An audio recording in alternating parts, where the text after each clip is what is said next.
اعوذ باللہ من الشیطان الرجیم بسم اللہ الرحمن الرحیم ربما یود الذین کفروا لو کانوا مسلمین۔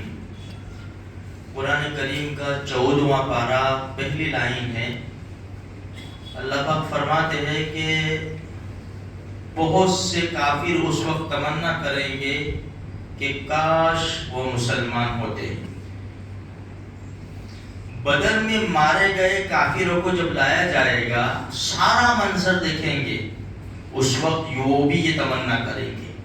اچھا، بعض گنہگار مسلمان جو جہنم میں ڈالے جائیں گے، اللہ ہم سب کی حفاظت فرمائے۔ آمین۔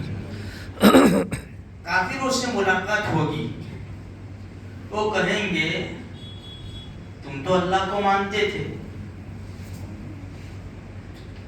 فائدہ کیا ہوا؟ پھر تم بھی جہنم میں، ہم بھی جہنم میں۔ دوسرا قول یہ ہے کہ لات و عزا کو پوجنے والے مسلمانوں سے ملیں گے اور مسلمانوں سے کہیں گے تم بھی تو لا الہ الا اللہ کہتے تھے اور ہم لات و عزا کی پوجا کرتے تھے، فائدہ کیا ہے؟ ہم بھی جہنم میں، تم بھی جہنم میں۔ بس اللہ کی رحمت کو جوش آئے گا اور حکم ہوگا کہ جس کے دل میں رائے کے دانے کے برابر بھی ایمان تھا اس کو جہنم سے نکال دو اور جنت کی نہروں میں غوطے لگاؤ۔ جیسے کہ چاند گہن میں سے نکلتا ہے نا، گہن میں سے جب چاند نکلتا ہے کتنا خوبصورت اور زبردست ہوتا ہے، یہ نہر میں سے غوطے لگا کر ان کو نکالیں گے، ایسے چمکتے ہوئے نکلیں گے۔ یہ جب یہ جنت میں جائیں گے نا تو ان کو جہنمی سے پکارا جائے گا کہ جہنمی آئے۔ کیوں؟ بھئی یہ جہنم میں ہو کر آئے تھے نا، اس لیے ان کو اس طرح پکارا جائے گا۔ تو میرے بھائیوں دیکھو، یہ ایمان بڑی زبردست دولت ہم کو گھر بیٹھے ملی ہے، ماں کی گود سے مل گئی ہے۔ اب یہ ایمان کی نعمت کو ہمیں بچانا ہے۔ یہ بچے گا کیسے؟ اعمال سے بچے گا۔ نیک اعمال کریں گے، ہمارا ایمان اور یقین مضبوط ہوگا۔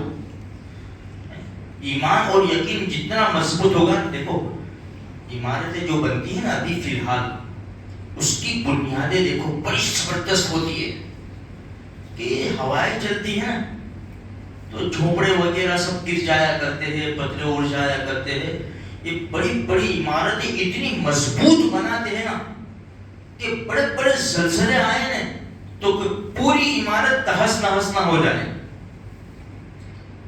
تو یہ کفر شرک کے جھونکے چلتے ہیں ہوا کے، کہیں ایسا نہ ہو کہ ہمارا ایمان جھوپڑے کی طرح ہو کے لے کر چلا جائے۔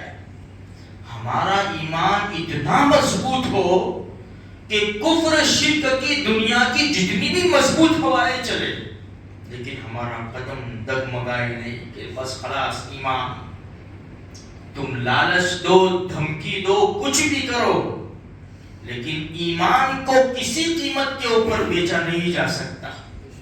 یہ مضبوط جب ہوگا جب اعمال پر چلیں گے۔ میرے بھائیوں، نمازوں کی پابندی کرو، اللہ کے رسول سے محبت کر کے ان کے اخلاق اپنی زندگی میں لاؤ، قرآن کریم کی تھوڑی سی بھی تلاوت کرو۔ اس سے کیا ہوگا؟